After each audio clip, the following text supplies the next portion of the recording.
So if you don't know much about Thich Nhat Hanh, I'm going to tell you a little bit because he would have fit right in with this crowd, let me tell you. Did you know he was kicked out of his home country for 40 years? For those of you who don't know much about the Vietnam War, and it was just we're going into a history lesson.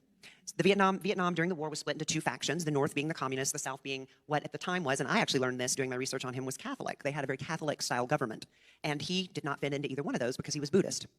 And of course, he was talking about bringing the Buddhist traditions back together, and he was trying to get unification of all the Buddhist temples and peoples, and the Catholic faith government at the time said, we're not going to have that. And so they kicked him out.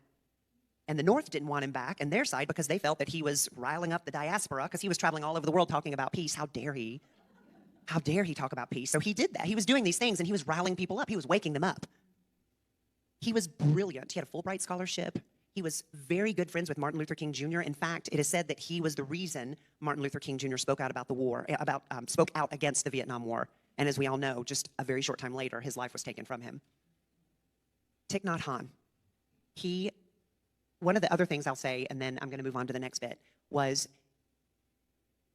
during the time, the 40 years, he was told he had to leave his country. He traveled all over the world, teaching peace by writing, by meditating, by being a poet, by being a teacher. He founded the largest Buddhist monastery in the world, or in Europe, I should say, in France specifically. It's called Plum Village. He did all of these things because he was paying attention to what his message was, and his message was peace. He was allowed to come back into his home country for a short visit in 2005, and then he had to leave again. And then finally in 2018, he went home for the last time, and he passed away last year. So I would just encourage you to wake up. Wake up. Listen to that voice inside of yourself that's begging you to wake up.